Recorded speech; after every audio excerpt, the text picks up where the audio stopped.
Sporty Dog Daycare is owned and run by Julie Meixel, a certified canine instructor and an assistant trainer.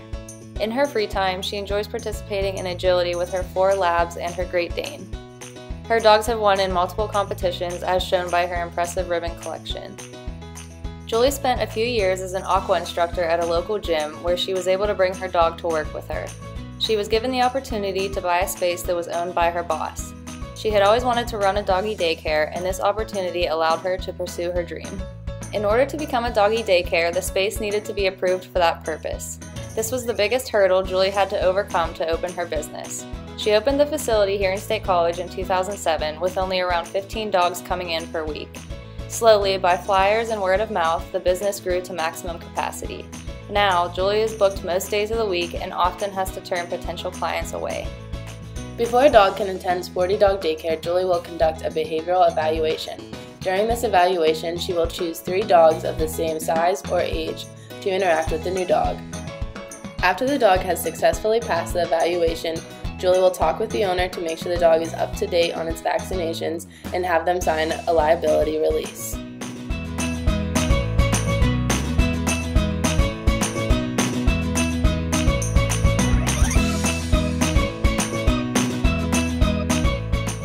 Every dog that attends Sporty Dog Daycare is put into one of 3 groups. The groups are generally based on size, age, temperament, and health, but for the most part they are just separated by size: small, medium, and large.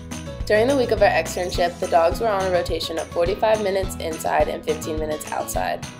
They were on this shortened outdoor rotation due to the cold winter temperatures. When it is warmer outside, the dogs will stay outside for various lengths of time. However, the dogs love going outside no matter the temperature. On the first day of our externship, Julie informed us of some behaviors that we need to watch out for while the dogs are playing with each other. They are not allowed to bite collars, ears, or tails. They are also not allowed to hump or jump on the staff.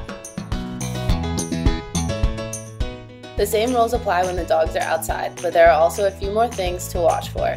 While outside, they are not allowed to eat mulch or jump on the fence because this could lead to sickness or injury. If a dog were to become injured, Julie has several different medications to disinfect the wound and help it heal faster. If the dogs are playing too rough, we will initially separate them from each other. If they continue to play too aggressively, they are put in timeout where they are separated from the group for 5 to 10 minutes. At noon, after the morning rotations have been completed, the dogs have nap time for 2 hours. They are separated into their own crates and they all receive a treat. Also, any dogs that need to eat during the day are fed at this time.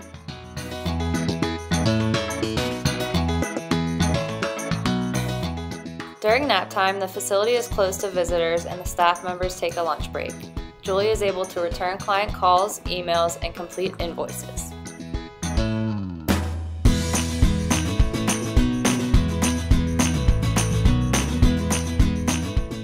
When the employees come back from lunch, all the dogs are sent straight outside for 15 minutes. During this time, any food bowls that were used are collected and thoroughly cleaned. The normal rotation, 45 minutes inside and 15 minutes outside, is followed throughout the rest of the afternoon. Around 5 p.m., the dogs are let outside for the last time. After this time, too many owners come in to pick up their dogs, which would interfere with the rotation. During the last outdoor rotation, employees must be sure to clean their entire yard. Trash cans must be covered and the gates must be secured. After all the dogs leave for the day, the employees sweep and mop all 3 of the inside playrooms. This is what a typical day at Sporty Dog Daycare looks like. However, Tuesdays are a little different. Kristen, the wife of an employee, comes in to bathe and groom the dogs. Any dog, even ones that do not come in for daycare, can come in to be groomed. While we were there, she groomed about 5 dogs, 3 of which are not currently in daycare. Since Sporty Dog Daycare does not offer overnight care, Kristen also offers boarding services to daycare members. Her kennel is run out of her own house. Kristen also enjoys showing her chihuahuas in confirmation, and sometimes her husband will go with her and show his Labrador Retriever.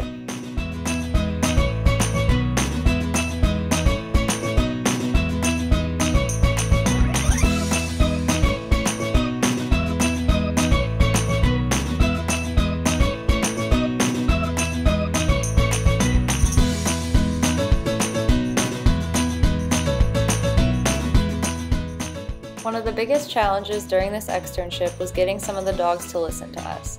This was mainly a problem outside with the puppies eating mulch. We would reprimand the dogs and remove the mulch from their mouth, only to turn around seconds later to see them eating it again. It was important to make sure the dogs did not swallow the mulch so that they did not get sick. However, this was a hard task with so many dogs in the yard at one time. Another challenge was knowing whether or not it was appropriate to be correcting a dog for a certain behavior. Since these were not our dogs and we were not actual employees, we felt as if it wasn't always our place to correct them. Lastly, one of the dogs at the daycare would typically refuse to eat in the morning at home. This would cause her to become extremely hungry right before nap time. Therefore, she would go around the room and try to eat any dog hair that she could find on the floor. This would cause her to become very sick, so we would put her in a crate to keep her away from the hair, and we would try to feed her treats to hold her until she could eat at nap time. One of the most enjoyable parts of the externship was being able to play and interact with the daycare dogs. During the week, we were able to watch a number of dogs express their different personalities. Another rewarding part of the externship was being able to learn most of the dogs' names and getting to know their individual behaviors. Although we only spent a week at Sporty Dog Daycare, we felt as if we have known these dogs for a much longer time.